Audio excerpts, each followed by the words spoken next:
आपण मानंकु समस्तंकु आम चैनल को बहुत बहुत स्वागत। तो तेबे आसंतु आज आमे बनेबा होटेल स्टाइल मटर पनीर तरकारी। आपण एहाकु घरे अति सहजरे बनै पारिबे। एहार टेस्ट मध्य होटेल की रेस्टोरेंट रा मटर पनीर परी आपनकु लागिबो। तो मु एथिरे किछि टिप्स और ट्रिक्स रेसिपी मध्यरे शेयर करिबी। तो चलंतु आज आमे मटर पनीर बनेबा स्टार्ट करिबा। तो एथिपाई मु किछि मटर नै जाइछि एवं पनीर नै जाइछि। पनीर गुडी को प्रथमे मु भल भाबरे काटी नै जाउछि। बेसी छोट किंबा बेसी बड़ करू नाही। देखंतु मु एभली भाबरे ए साइज रे सब पनीर तक काटी नेउछि। पनीर सब काटी सारिबा परे आमे एबे पनीर को भल भाबरे भाजी देबा। तो पनीर को बेसी फ्राई करिबा नाही। कड़ाई रे 2 ରୁ 3 चामच तेल दे देबा। तेल गरम ହେଲା ପରେ ତା ଉପରେ ଆମେ କିଛି ହଳଦୀ ଗୁଣ୍ଡ ଏବଂ ଲଙ୍କା ଗୁଣ୍ଡ ଦେଇ ପନିର ସବୁକୁ ପକେଇ ଦେବା। ପନିର କୁ ପକେଇବା ସାଙ୍ଗେ ସାଙ୍ଗେ ଆପଣ ଏହାକୁ ଓଲଟାନ୍ତୁ ନାହିଁ, ପନିର ଭାଙ୍ଗି ଯିବ। ତ ପନିରର ଗୋଟିଏ ସାଇଡ ଲାଲ ହେଇଗଲା ପରେ ଆପଣ ଏହାକୁ ଓଲଟାନ୍ତୁ ଏବଂ ଏଥିରେ କିଛି ଲୁଣ ମଧ୍ୟ ଦେଇ ଦିଅନ୍ତୁ, ଯାହା ଦ୍ୱାରା କି ପରେ ଏହା ଅଲଣା ଲାଗିବ ନାହିଁ। ପନିର ସବୁ ଭାଜି ହେଇଗଲା ପରେ ଏହାକୁ ଗୋଟିଏ ଗିନାକୁ ଆପଣ କାଢି ଆଣନ୍ତୁ। देखंतु मु पनीर को बेसी भाजी नाही, बेसी टाण कि क्रिस्पी मध्य करी नाही।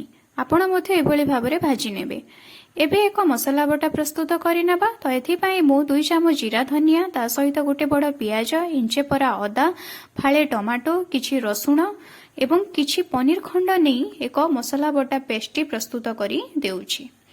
तो यार सीक्रेट इंग्रेडिएंट्स टी होउछि पनीर, जहाँ मु पूर्वरु आपनको कहिथिली रेसिपी मध्यरे शेयर करिवि बोली, ताहा मु शेयर करूछि। एवं से सीक्रेट इंग्रेडिएंट्स टी होउछि पनीर। आपण किछि पनीर नै मसला रे बाटी दियंतु एवं ग्रेवी प्रस्तुत करि नियंतु। एबे आमे कड़ाई रे तेल देई देबा एवं किछि गोटा मसला पकेई देबा।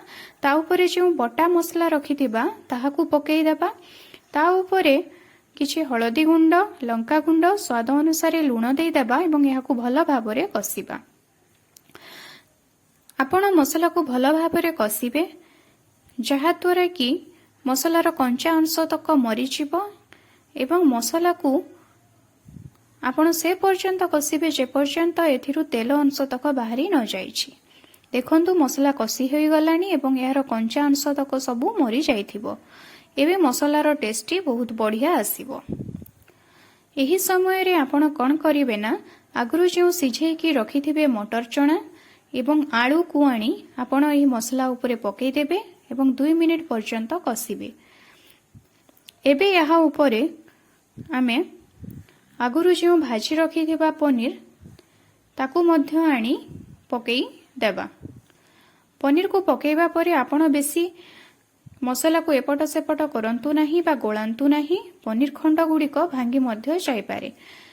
आपण कोन करिवे ना, किछि उषुम पानी नहेले नॉर्मल पानी मध्य नै आपण एहा ऊपर देई देबे।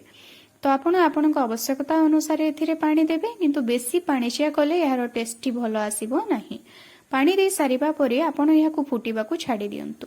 पानी फुटी गला परे आपण कोन करिवे ना, एहा ऊपरे किछि गरम मसला गुंड एवं जदि आपणक पाखरे धनिया पत्र अछि, आपण धनिया पत्र को काटी एहा ऊपरे दे दियंतु। धनिया पत्र ऑप्शनल।